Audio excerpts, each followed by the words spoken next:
আসসালামু আলাইকুম। আশা করি সবাই ভালো আছেন, সুস্থ আছেন। তো রাত্রেবেলা আমি আইসা বললাম আমাদের এই বাচ্চা মুরগিগুলোরে খাবার দেওয়ার জন্য এবং পানি দেওয়ার জন্য। তো পানির সাথে আমরা মূলত গতকালকে থেকে ওষুধ খাওয়াইতেছি আপনার এই রুসিপ্রোভেট এবং রেনামক্স। তো রেনামক্স আর রুসিপ্রোভেট আমরা কীভাবে খাওয়াইতেছি আজকে আপনাদেরকে দেখানোর চেষ্টা করব এবং কতদিন পর্যন্ত খাওয়াবো সব কিছু বলার চেষ্টা করব। এবং আমাদের রাত্রেবেলা কী কী কাজ থাকে আপনারা তো দেখবেনই। রাত্রেবেলা মূলত খাবার দেওয়া লাগে, পানি দেওয়া লাগে। খাবার আপনার যতটুকু লাগে ততটুকুই খাবার দিয়ে দেওয়া লাগে, মানে খাবার যত রান্দাজ করে দেওয়া লাগে যাতে খাবারগুলো শর্ট না করে। তো মূলত প্রথম কাজ করা লাগে আপনার এই পানির পাত্রগুলো নিয়ে উঠাইয়া তারপরে আপনার সুন্দর করে খলাইয়া তারপরে মূলত আপনার এই ওষুধ গুইলা তারপরে এটার মধ্যে বইরে আবার দিয়ে দেওয়া লাগে। তো আমি এই যে সব পানির পাত্রগুলো উঠাই নিতেছি, উঠাই নিয়ে সুন্দর করে খলাবো। খলানোর পরে মূলত এই মুরগিগুলোর পানি দিয়ে দেবো। তো আপনার আমার কাছে সবচেয়ে সহজ কাজ হয় যখন মুরগিগুলো খাঁচায় থাকে। খাঁচায় থাকলে আমার কাজ করতে অনেক সুবিধা হয়। এই পানির পাত্রগুলো ডিব্বে ডিব্বে আর খলাইতে ভালো লাগে না। তো আর আমরা 40 দিন খলাইলে কিন্তু হয়ে যাবো। আমাদের আজকে বয়স কিন্তু 20 দিন হয়ে গেল। এই দেখতে দেখতে আমাদের মুরগির বাচ্চাগুলোর বয়স কিন্তু 20 দিন হয়ে গেল। আর 40 দিন পরে কিন্তু আমরা মুরগিগুলোরে খাঁচায় তুলে ফেলাবো ইনশাল্লাহ। তো আমার এইদিকে পানির পাত্রগুলো মোটামুটি খলানো শেষ। বড় পাত্রগুলো আমি খলাইতেছি। পানির পাত্রগুলো খলানোর পরে আমরা ওষুধটা গুলবো। এই ওষুধটা আমরা হচ্ছে রাত্রেবেলায় খাওয়াইতেছি রেনামক্স আর হচ্ছে রুসিপ্রোভেট। এই ওষুধটা মূলত আমরা রাত্রেবেলা করে সারা চলে রুসিপ্রোভেট আর রেনামক্স। আর দিনের বেলা চলতেছে আপনার থায়াবিন এক বেলা। আর দুপুরে আপনার যদি প্রচণ্ড গরম থাকে স্যালাইন। আর হইতেছে আপনার যদি গরম না থাকে ঠান্ডা দিন থাকে তাহলে আপনার দুপুরে সাদা পানি। আমি মূলত এই যে নিয়ে নিতেছি এখন রুসিপ্রোভেট। রেনামক্স আমি কিন্তু দিয়ে দিছি 1 গ্রাম 1 লিটার পানির সাথে। মানে আমি পানিগুলো হচ্ছে আপনার 20 লিটারগুলোর জন্য কিন্তু আমি ওই যে রেনামক্স কিন্তু দিয়ে দিছি আপনার 20 গ্রাম। আর হইতেছে এখন রুসিপ্রোভেট হচ্ছে আপনার 1 মিলি 2 লিটার পানির সাথে। তো আমি পানিগুলো 20 লিটার, তার জন্য মূলত আমি 1 মিলি 2 লিটার হলে আপনার 20 লিটার পানির জন্য আমি দিয়ে দিলাম 10 মিলি। তো 10 মিলি আমি এই রুসিপ্রোভেট দিয়ে দিলাম। রুসিপ্রোভেট দিয়ে সুন্দর করে এখন আমি পানিটা ভালোভাবে মিক্সড করে নেব। একটু ভালোভাবে আলতোভাবে লাড়াচাড়া দিয়ে সুন্দর করে মিক্সড করে নিয়ে তারপরে আমি বালতিটা মূলত বইরে নিব। বালতিটা বইরে নিব বলতে আমার এই বালতিটা হচ্ছে 25 লিটারের বালতি। এখানে আমার 20 লিটার পানি ভরা লাগবে। তো 20 লিটার পানি আমি ভরে নিয়েছি। নিয়ে এখন আপনার এই 20 লিটার পানি আমার হয়ে গেছে। এখন আমি আবার আপনার একটু যে মগ দিয়ে একটু মানে পানিগুলো সুন্দর করে মিক্সড করে নিয়েছি। নিয়ে এখন আমি পানির পাত্রগুলো বইরে ফেলাবো। পানির সব পাত্রগুলো বইরে ফেলায় তারপরে মুরগির বাচ্চাগুলোরে পানিগুলো দিয়ে দেওয়া লাগবে। পানির পাত্রগুলো আমার ভরা শেষ। এই পানির পাত্রগুলো ভরা শেষ। আমার পানির পাত্রগুলো এখন মুরগিগুলো দিয়ে দিব। দিয়ে তারপরে খাবার দিয়ে দেবো। মোটামুটি আমার রাত্রেবেলা কাজ শেষ। রাত্রেবেলা কাজই থাকে আপনার এই খাবার দেওয়া, পানি দেওয়া। আপনার একেবারে দিয়ে যাইতেছি, মানে একেবারে। আর আপনার কিন্তু রাত্রেবেলা আর আসা হবো না। মুরগি যদি একটু মানে ভয় টয় পা তাহলে আপনার আইসা ঠান্ডা করে দিয়ে দেওয়া লাগবে। আর বাচ্চা মুরগিগুলো ভয় পায় না।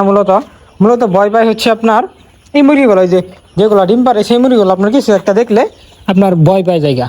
ভয় পাই গেলে আপনার আইসা খামারের ভিতরে রাত্রেবেলা হোক আর যখন হোক আইসা আপনার মুরগিগুলো ঠান্ডা করে দিয়ে দেওয়া লাগে।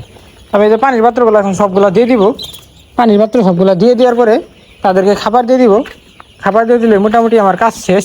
তো সব পানির পাত্র আমার প্রায় দেওয়া শেষ। এইটা আমি এখানে দিয়ে দিলাম। আর মূলত আপনার 2টা পানির পাত্র আছে, বড় পানির পাত্র। বড় পানির পাত্রগুলো আপনার ব্যবহার করতেছি না, আপনার অল্প দিতেছি। কারণ আপনার পানিটা মূলত আমাদের বেশি একটা লাগে না। এই পানি কম লাগানোর কারণে কিন্তু আমরা এই বড় পাত্রগুলো এখন পর্যন্ত মানে সবগুলা দিতেছি না। বড় পাত্র আমরা দিয়েছি হচ্ছে আপনার 4 পিস, 4টা বড় পাত্র দিয়েছি। আর আপনার 10টার মতো এই পানির পাত্র, 10টার মতো ছোটো। আর আপনার এই 4টা দিয়েছি বড়গুলা। আবার রাত্রেবেলা পানি দিয়ে দিলাম হইলো 20 লিটার। এই 20 লিটার পানির জন্য আপনার এই বড় পাত্রগুলো যদি নিয়ে আসি তাহলে আপনার এই বড় পাত্রের মধ্যে একটুখানি পানি দিলে কেমন লাগে। তার জন্য মূলত আমরা ছোটো পাত্রের মধ্যে দিই। আমাদের যখন পানিগুলো বেশি খাবো তখন আমরা বড় পাত্রগুলো দিয়ে দেবো। তো আমার সবগুলোরে কিন্তু পানি মোটামুটি দেওয়া শেষ হয়ে গেছে। পানিগুলো দেওয়া শেষ, দেখেন অনেকক্ষণ ধরে পানি আপনার নিয়ে নেওয়ার কারণে কিন্তু মুরগিগুলো পানির জন্য পাগলা হয়ে গেছে। প্রত্যেকটা পানির পাত্রের মধ্যে আপনার মুরগিগুলো মানে সিরিয়াল ধরে গেছে, মানে পানি খাওয়ার জন্য মুরগি খুব একটা হয়ে গেছে। তো আমরা মূলত দুপুরবেলা কিন্তু সব খাবার পাত্রগুলো কিন্তু পাল্টাই দিয়ে কিন্তু বড় পাত্র দিয়ে দিয়েছিলাম।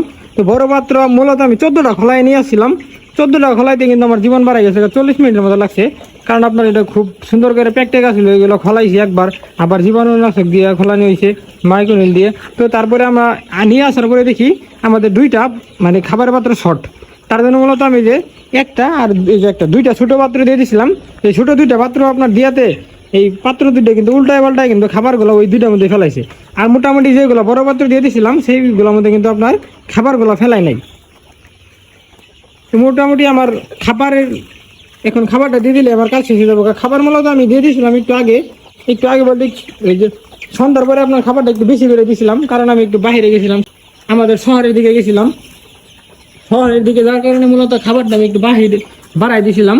তো খাবার মোটামুটি আসে, তার জন্য মূলত এখন তারও একটু দিয়ে দেওয়া লাগবে, মানে খাবার রাত্রেবেলা তাতে খাবারগুলো শর্ট না পড়ে। তো আমি খাবার নিয়ে নিলাম, খাবারগুলো এখন মুরগিগুলো দিয়ে তারপরে রাত্রেবেলার মোটামুটি আমার কাজ শেষ। খাবারটা মূলত ওই আন্দাজ করে দিয়ে দেওয়া লাগবো, যাতে রাত্রেবেলা আপনার খাবারগুলো না যায় না পরে। রাত্রেবেলা তো আর আসা হবে না, আপনার ওই আন্দাজ করে দিয়ে দেওয়া লাগবো যাতে খাবারগুলো শর্ট না পড়ে। আপনার যে এইখানে বারে মুরগিগুলো আটকে পড়ে, আমি যখন আসি তখন মুরগি ছাড়াই দিই। মূলত এইখানে আপনার এই যে নেটগুলো একটু ছিঁড়া, তার জন্য মূলত এইখানে বাচ্চাগুলো আটকে পড়ে। তো খাবারটা আমি দিয়ে দিতে আসি, আপনার খাবারটা ওই আন্দাজ মতো দেওয়া লাগবে যাতে সকালবেলা পর্যন্ত খাবারটা মানে খাইতে পারে। সকালবেলা পর্যন্ত যদি না থাকে খাবার, তাহলে তো আপনার মুরগি যদি মধ্যরাতে খাবার শেষ হয়ে যায়, তাহলে আপনার মুরগিগুলো খাবো কি? আর তো উঠতে খাবার তো দিয়ে হবো না, ঘুমাই গেলে তো আপনার মরা। ও মুরগির খামারে তো আর আসা হয় না, সারাদিন কি পরিশ্রম করা হয়। তো আপনারা যারা লেয়ার মুরগির ফার্ম করেন বা লেয়ার মুরগির ফার্মে কাজ করেন, তারা খুব ভালো করে জানেন একটা ফার্মে সারাদিন কি পরিমাণ কাজ থাকে। কালকে আর এই ছোটো পাত্রগুলো রাখতাম না, ছোটো পাত্রগুলো এই দুইটা ছোটো পাত্র আপনার পাল্টাই দেবেন। আর আপনার এই ছোটো পাত্রের মধ্যে খাবার দিয়ে গেলে খাবারগুলো আপনার মুরগিগুলো ফেলাই দেবে, মানে খাবারগুলো নষ্ট করবো বেশি। তো বড় পাত্র দেওয়াতে কিন্তু আমাদের খাবারগুলো কিন্তু নষ্ট হয়ে যাচ্ছে খুবই কম। এই আপনার দুইটা ছোটো পাত্র দিয়েছিলাম, মানে শর্ট পড়ছিল, রাত্রেবেলার খলানোর মতো কোনো সুযোগ আসছিল না দেখা এই দুইটা আমরা ছোটো পাত্র দিয়েছি। এই ছোটো দুইটা পাত্রের মধ্যে তারপরে আপনার খাবারগুলো যে ফেলাই দিয়েছে, আপনার খাবারগুলো নষ্ট করেছে। তো আজকে নষ্ট করুক, কালকে আর খাবার নষ্ট করার মতো কোনো সুযোগ দিব না, কালকে সবগুলা পাল্টিয়ে দিবে। তো মোটামুটি আমি সবগুলোরে কিন্তু খাবার দিয়ে দিলাম এবং পানি দিয়ে দিলাম। আমার রাত্রেবেলার মোটামুটি কাজ শেষ হয়ে গেল। তো সবাই আমাদের এই বাচ্চা মুরগির জন্য দোয়া করবেন, যেন আল্লাহ তাআলা আমাদের এই বাচ্চা মুরগিগুলো সুস্থ রাখে, কোনো বালা মুসিবত না দেয়। তো সবাই ভালো থাকবেন, সুস্থ থাকবেন। পরবর্তী ভিডিও দেখার জন্য অবশ্যই চ্যানেলটা সাবস্ক্রাইব করবেন। আর কী ধরনের ভিডিও চান আপনারা, কীরকম ভিডিও আপনারা চান অবশ্যই কমেন্ট করে আমাদেরকে জানাবেন। তো আমরা সেই ভিডিও করার জন্য চেষ্টা করবো ইনশাল্লাহ। তো আপনারা যদি মানে এক ভিডিওই মানে অনেকজনে দেখতে চান, তাহলে কিন্তু সেই ভিডিওটা আমি আবার নেক্সটে সেই ভিডিও করার চেষ্টা করবো ইনশাল্লাহ। তো সবাই ভালো থাকবেন, সুস্থ থাকবেন। টাটা, বাই বাই, আল্লাহ হাফিজ।